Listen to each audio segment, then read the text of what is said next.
Neonatal kittens, 1 to 4 weeks old, are especially at risk of being euthanized in shelters because they are too young to take care of themselves. They are weeks away from being ready for adoption, and they are more likely to contract and transport diseases than other animals in shelters. Most shelters have difficulty finding and dedicating the resources necessary to care for newborn kittens. During kitten season, the number of kittens taken to shelters increases exponentially, furthering the problem. Without help, these tiny kittens have a very slim chance of survival. Luckily, you can help, and together as a community, we can make a difference. Thank you so much for choosing to dedicate your time and love to giving newborn kittens a fighting chance. Foster homes are an integral part of the solution to saving these neonatal kittens. It is quite rare for an individual or group of orphaned kittens to transition and reach adoption uneventfully without complications. However, by understanding the challenges, you can be ready with a plan of action to minimize problems when they arise.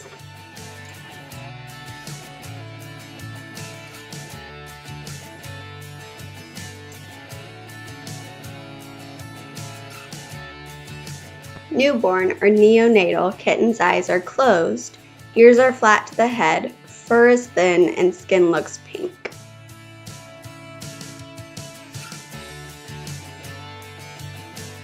At 10 days old, your kitten's eyes will begin to open. It's vital that you let kittens develop at their own pace. Don't prematurely remove their umbilical cords or pry their eyes open.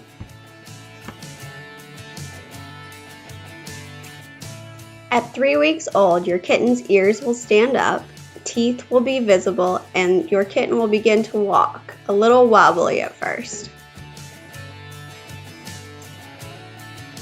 At 4 weeks old, kittens begin eating regular cat food and using the litter box. They also begin to pounce and leap.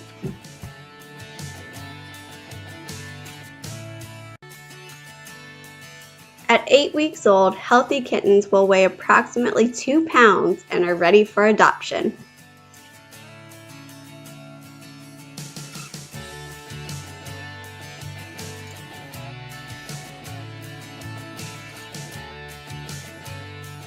Kittens newborn through 3 weeks need a small area where they can't get too far away from their heat source.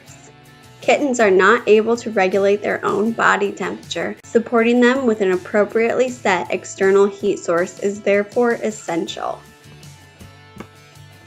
If your kitten is 3+ weeks old, you will need to include a low-sided litter box and water bowl in their environment. If you are fostering a mother cat with kittens, she will need a calm environment. Instinct tells mom cats to keep their kittens safe, and in order to feel safe, they need privacy, quiet, and minimal activity. Stress can cause cats to become aggressive and to not take care of their babies properly. Your role is to give the mom cat the type of environment where she can feel comfortable raising her young.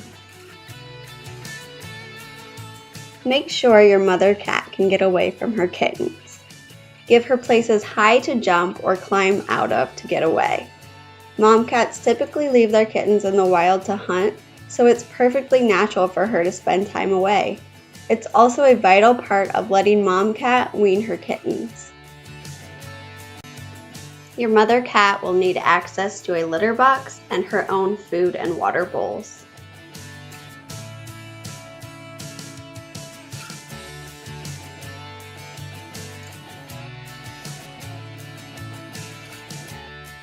Gently stir or shake 1 part powdered KMR into 2 parts warm water. A part can be a teaspoon, tablespoon, or cup, depending on how much formula you need. Do not mix more KMR than can be consumed in 24 hours.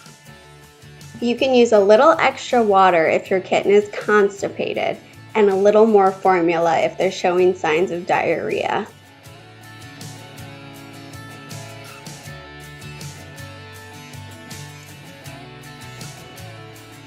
The process of bottle feeding can seem overwhelming at first. I personally prefer to take on one kitten at a time. I will stimulate, feed, clean up, weigh, switch kittens, and repeat.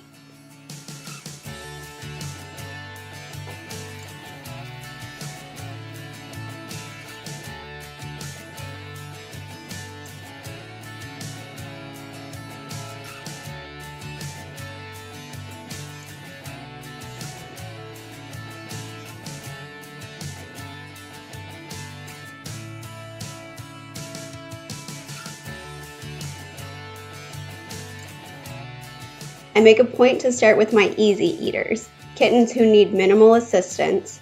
That way I don't feel rushed when dealing with kittens who need a little extra help. Start by laying the kitten in a natural belly down position, never ever on her back.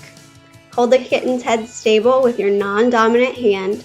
Gently slide the nipple into the kitten's mouth and invert the bottle to start the flow of formula.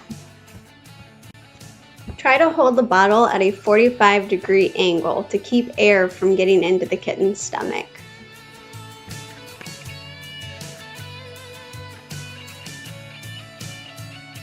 There may be some resistance in the beginning, but your kitten will latch once they figure out what's going on.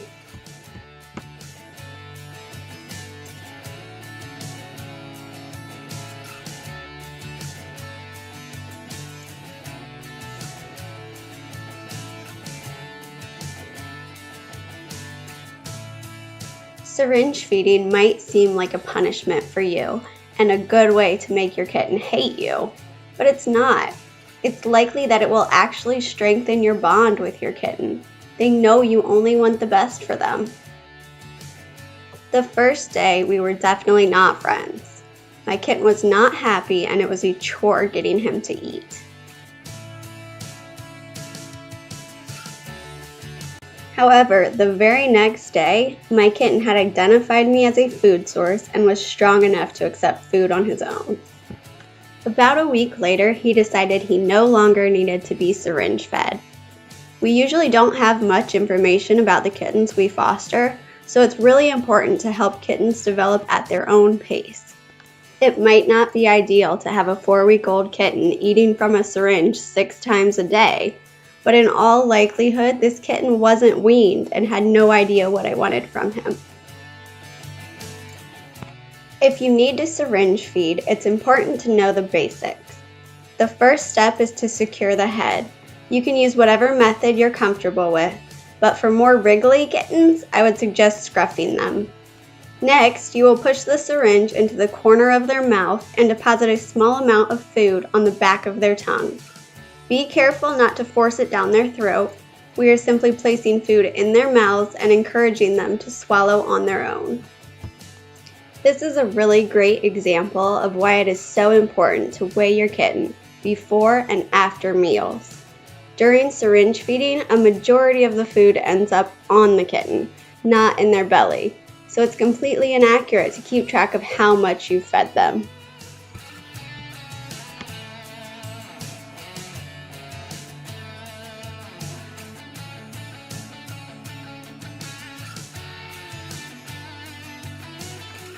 Your kitten will start chewing when he is ready to wean.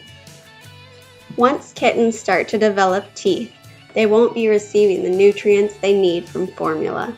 Start introducing soft food as soon as possible.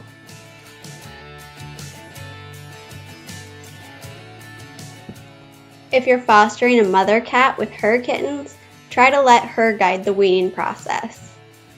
The kittens will learn by watching their mother, and she will naturally guide them to stop nursing.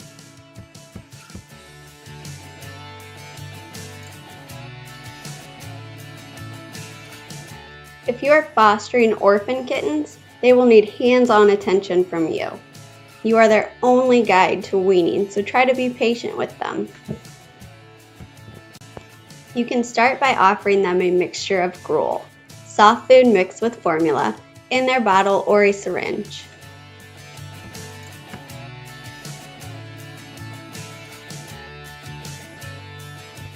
Once they've gotten used to the taste of gruel, make sure to continually offer your kitten the chance to eat on their own from a plate or shallow bowl.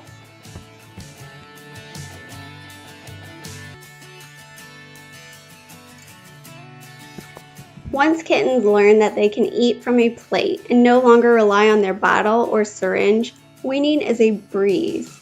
You can start by feeding them only soft food, but as the days progress, you will be able to mix hard food in.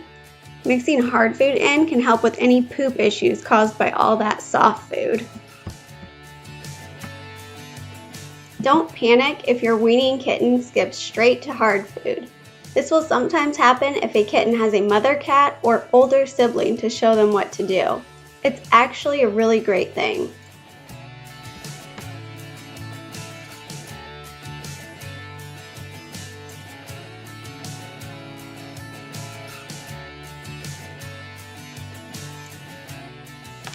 Keep your kittens clean. Mama cats work hard to keep their babies clean. If you are fostering a mother with nursing babies, you shouldn't necessarily worry if you don't see her grooming her kittens. Depending on your relationship with the mother cat, they might keep their mothering skills more private. It will be glaringly obvious if they are rejecting their kittens. If you are fostering an orphan kitten, they will rely on you to keep them clean, healthy, and happy. Clean your kittens after each meal. Keeping their face free of debris will avoid the chance of them developing sores.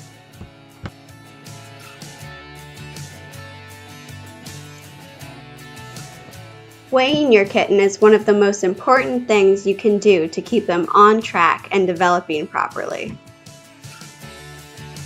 Whether you have orphan kittens or a mother with nursing kittens, weighing often is very important. It will help you identify any issues with orphan kittens and allow you to monitor if nursing kittens are getting enough nutrients from their mother. Recording weights and taking notes about any symptoms you see can be really helpful if you think something might be wrong with your kitten.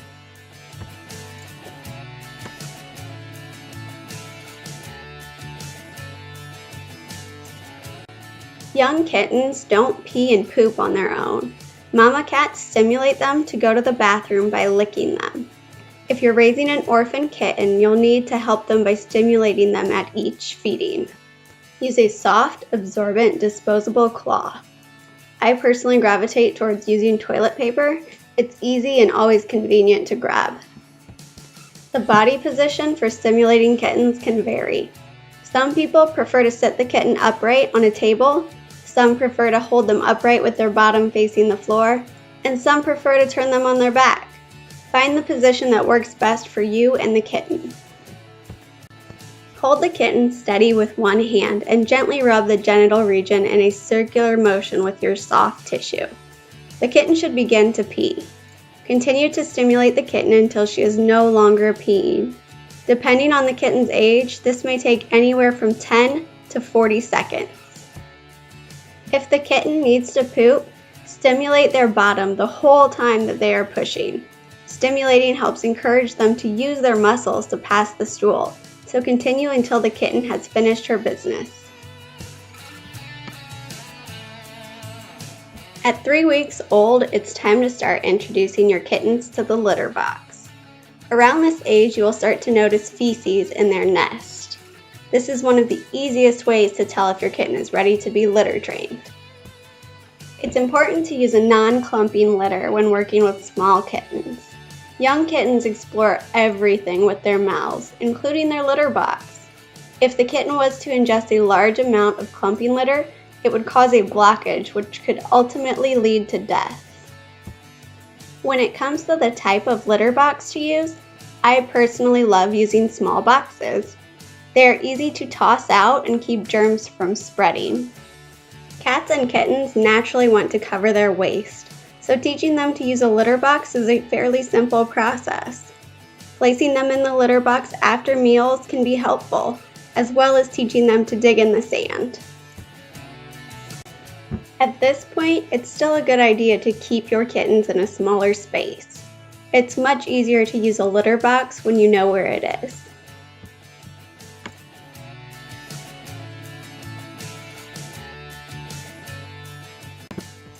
Newborn kittens are incapable of maintaining their own body heat. They are utterly dependent on the mother for warmth for the first 3 weeks of their lives. Kittens quickly enter a downward spiral when they get cold. The metabolism slows, they become too weak to nurse, blood sugar drops, making them even weaker and bringing the metabolism to a halt. Fading kitten protocol addresses those two issues: low body temperature and low blood sugar. At the first sign of your kitten fading, you should take immediate action. Wrap your kitten in a towel-like burrito, tucking in everything except the face. Set a heating pad on low and wrap it around the blanket for an extra source of warmth. Once you have started to raise the kitten's temperature, focus on raising the blood sugar. You can use a 1-to-1 ratio of sugar and water or pure Caro syrup. Gently administer 3 drops every 3 minutes. If your kitten is unable to swallow, you can wipe the sugar water on their lips, but do not force it down their throat. This process could take hours to work, or it might not work at all. Once you begin fading kitten protocol, it's important to remember that your kitten only has a 50% chance of survival. If your kitten shows no signs of improvement, it's likely that their organs have already begun to shut down. Even so, it's really important to maintain the process. I've personally seen kittens on the brink of death that come back after hours of fading kitten protocol. Meet Nugget. He is just one of many who I have watched come back to life after administering fading kitten protocol. They serve as a reminder to never lose hope.